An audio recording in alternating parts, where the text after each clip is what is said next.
Yellow. Ooh. On Wednesdays, we do crafts. Hi there, it's Barbara Anna, and today I will be making swants. They're swants because it's sweaters made into pants. What you will need is a big oversized sweater. I got this one at a local secondhand store. I think I paid maybe $3 for it, and so that's it. And you want to make sure it's oversized. You don't want it to actually be able to fit your body because it is going on your legs, and your arms and legs are most likely not the same size. Your cell phone or computer or whatever to read the instructions off of. A tape measure, scissors, safety pins, yarn, and a needle, sewing needle that is big enough to fit yarn.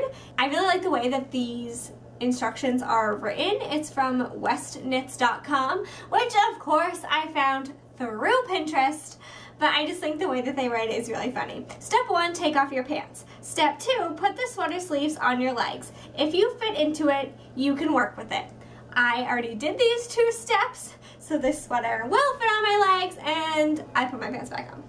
So the next step is to cut out the neck. So you want to cut 6 inches down the front and 8 inches down the back, starting at where the collar meets the shoulder. And once you cut a hole at the top, and then you can just cut one layer of the sweater because cutting through both is kind of thick and they're not the same length anyway. Okay, so then you are left with this little piece, and then what your sweater slash pants should look like is this. So it is longer in the back than it is in the front. That is to make room for your behind. Next step is to seam the crotch. Join the 2 shoulder seams and pin them together. This will be the center of the crotch. The seam will be approximately 4 inches using the mattress stitch. The mattress stitch is supposed to not be able to show the seam, and from this they have a link to how to do it, and I did read it. However, I am no seamstress, and I really don't think I've ever sewed anything in my life before, and probably should have started off with something a bit simpler, but we'll see how it goes. It says seam approximately 4 inches, but I heard you should use 8 inches.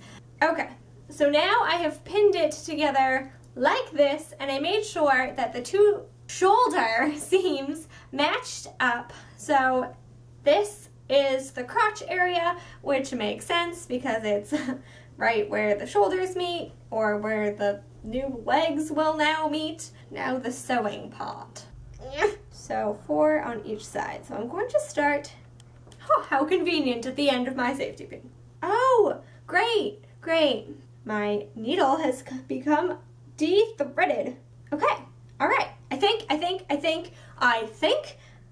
I'm doing it right. Sticking my needle through the back of stitches that were made when the sweater was originally made, and I'm sewing them together. So instead of sewing on the outside like this and sewing through the whole sweater, I'm literally pulling stitches of the sweater together. I'm just kind of guessing. Okay, so I have stitched, or hopefully have stitched, everything together. So I'm going to, or the crotch seam together, and I'm going to unsafety pin, and hopefully there won't be massive holes in my stitching. This is what it looks like. So you cannot see the yarn in between, and it's not just me holding the pieces together, they're actually sewn together. Okay, so what you're supposed to do next is put on the pants, swants, and pin up the different sections so they have a nice fit. So I'm going to go put this on, and I shall be right back.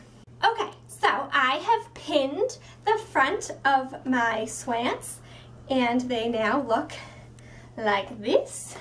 You can see all the pins, not very neatly done, are here. So this is the front of the pants, and then I have not done the back yet. So this is the back, and it obviously still has a hole in the buttocks, but that is okay because I will sew that back up. And also, it's kind of really hard to pin on yourself.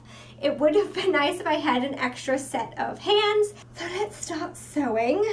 I might actually flip it inside out. So I am going to do the mattress stitch again. Okay, so as you've probably noticed, the lighting has changed. It has now become evening time.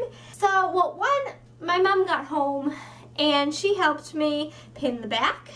And in the process of pinning the back, all of the front sewing that I had done, or stitching, I kind of discovered that it's not how I wanted it. I also discovered that all the crotch stitching I had done probably should have been done on the inside.